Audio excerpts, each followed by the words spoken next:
বিভিন্ন সংগঠনের নেতা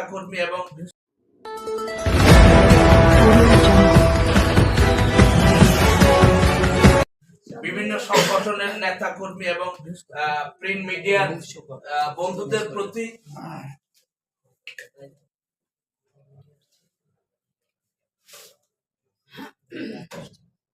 বিভিন্ন সংবাদকর্মী যারা আপনারা এখানে উপস্থিত আছেন, আপনাদের সকলের প্রতি অনেক অনেক কৃতজ্ঞতা জ্ঞাপন করে আমরা আজকের এই গুরুত্বপূর্ণ সভা এখানে সমাপ্তি ঘোষণা করলাম।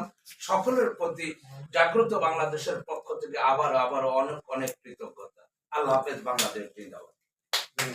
কোনো প্রকার তাল বাহানা চলবে না, একদম পরিষ্কার কথা। এই গণতন্ত্র হত্যা দিবসে এইখানে দাঁড়িয়ে স্পষ্ট বলে দিতে চাই, অনতি বিলম্বে নির্বাচনের রোডম্যাপ ঘোষণা করেন।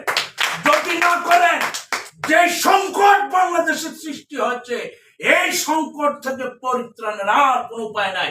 দিন দিন সংকট বাড়বে, সংকট কমবে না। এবং আজকের এই সংকট আপনাদের দ্বারা সৃষ্টি।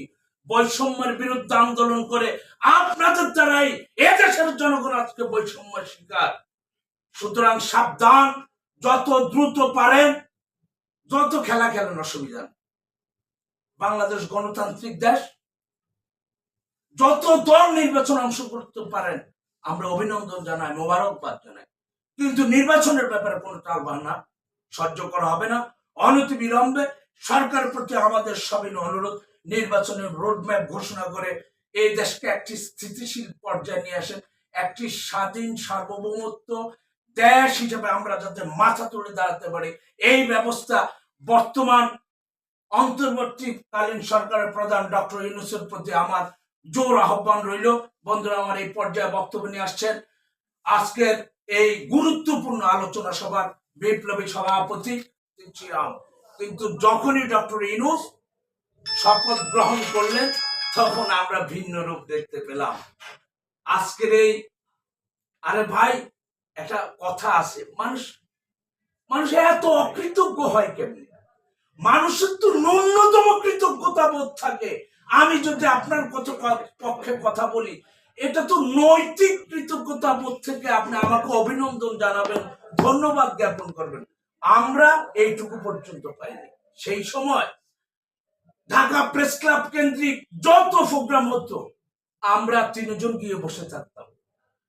জাতীয়তাবাদের কোন নেতা পাইলে আমরা স্লিপ দিয়ে দিতাম, ডক্টর ইউনূসের পক্ষে একটু কথা বলি। যে কোনো আলোচনা সভায় ডক্টর ব্যারিস্টার মওদুদ থেকে শুরু করে তারপরে একেবারে সর্বনিম্ন নেতা পর্যন্ত আমরা যখনই শুনতাম জাতীয়তাবাদী আদর্শের কোন আলোচনা সভা প্রেস ক্লাবে হচ্ছে, ভিতরে অথবা বাহিরে, আমরা চলে যেতাম। আমরা নিজেরাও বক্তব্য দিতাম। আমরা তো আলোচনা সভার আয়োজন করতাম, এর বাইরেও যে আলোচনা সভাগুলো হতো আমরা স্লিপ দিতাম, ডক্টর ইউনূসের পক্ষে একটু কথা বললেন, আওয়ামী দুঃশাসনের বিরুদ্ধে একটু কথা বললেন। কিন্তু আজকের এই প্রেক্ষাপটে এসে আমরা তার প্রতিদান পেলাম। কি পেলাম? এটা আমাদের ডক্টর ইউনূসের ৭ দফা বাস্তবায়ন নাগরিক আন্দোলনের বিপ্লবী সভাপতি, তারপরে বৈষম্য প্রতিরোধ আন্দোলনের বিপ্লবী প্রেসিডেন্ট আমার প্রিয় বন্ধু জহিরুল ইসলাম কলিম আপনাদেরকে বলবে। বন্ধুরা আমার, আমি শুধু গণতন্ত্রই হত্যা করেনি, এদেশের স্বাধীনতার ইতিহাসকে পর্যন্ত তারা হত্যা করেছে। আপনি আবার বৃদ্ধ বনিতা যার কাছে মুক্তিযুদ্ধের ইতিহাস যদি আপনি জিজ্ঞেস করেন, বাংলাদেশের মাটিতে আজ পর্যন্ত এই অপশক্তির কারণে মুক্তিযুদ্ধের প্রকৃত ইতিহাস রচনা হয়নি। আর ভাই, দেশ থাকলে না গণতন্ত্র, ওরা তো বাংলাদেশের স্বাধীনতার সার্বভৌমত্ব, রাষ্ট্রীয় অখণ্ডতাকে হত্যা করার ষড়যন্ত্রে লিপ্ত। সুতরাং আওয়ামী লীগ শুধু গণতন্ত্র হত্যা করে নাই, এদেশের মুক্তিযুদ্ধের স্বাধীনতার ইতিহাসকে পর্যন্ত হত্যা করেছে, যার কারণে এখন পর্যন্ত বাংলাদেশে মুক্তিযুদ্ধের সঠিক ইতিহাস প্রকাশ হয় নাই। বাংলাদেশের এমন কোন অপকর্ম নেই যে অপকর্মের সাথে আওয়ামী লীগ সম্পৃক্ত না। বন্ধুরা আমার, এই চেতনাকে জাগ্রত করতে হবে। এই চেতনাকে ধারণ করে এই পর্যায়ে আমাদের সামনে বক্তব্য নিয়ে আসছেন বাংলাদেশের বিশিষ্ট সংগঠক, আমার প্রিয়, অত্যন্ত প্রিয়